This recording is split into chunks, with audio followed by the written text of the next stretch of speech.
गुरुर्वै गुरुर्वैव नित्यं गुरुर्मन्त्र नित्यं गुरुर्देह नित्यं गुरुरात्म नित्यं गुरुर्वै सदाहं गुरुर्वै गुरुर्वै गुरुर्वै गुरुर्वै।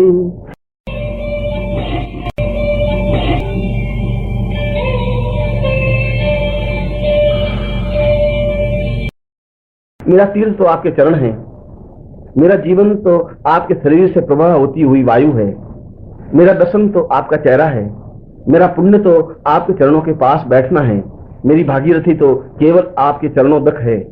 मैं केवल आपके चरणों के पास बैठना चाहता हूँ, मैं केवल आपके वक्षस्थल से पुत्र के समान चिपकना चाहता हूँ। आप मेरे सिर पर हाथ रखें, मुझे आशीर्वाद दें, मुझे शिष्य रूप में स्वीकार करें, क्योंकि मैं केवल आपका हूँ और आपका ही बना रहना चाहता हूँ।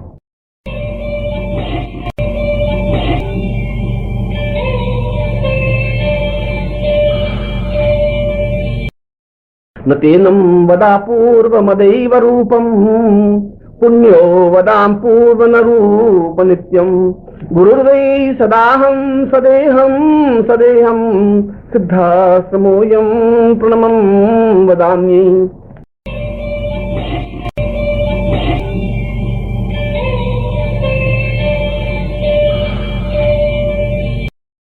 कई पूर्व जन्मों से आपका और मेरा संबंध है। वह संबंध आप चाहे पिता पुत्र का मान लें, चाहे गुरु और शिष्य का मान लें, चाहे प्रेमी और प्रेमिका का मान लें। आप जिस प्रकार से भी मुझसे संबंध रखना चाहें, मैं उसी प्रकार से संबंध रखने को तैयार हूँ। परंतु मैं चाहता केवल यही हूँ कि मैं आपके पास रहूं। मैं चाहता केवल यही हूँ, मैं आपके चरणों में विसर्जित हूँ। जो आपको अच्छा लगे उस प्रकार से आप मेरे साथ व्यवहार करें, परंतु मैं यह नहीं चाहता कि आप से क्षण भी दूर रह सकूं। मैं आंखों से आपको ओझल करते ही मेरी आंखों से अश्रुधार प्रवाहित होने लग जाती है।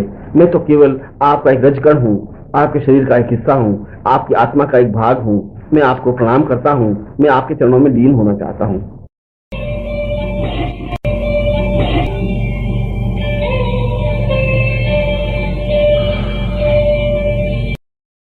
यह गुरु स्तवन अपने आप में ही एक पुण्यदायक स्तवन है, जिसका उच्चारण करना ही जीवन की पूर्णता है।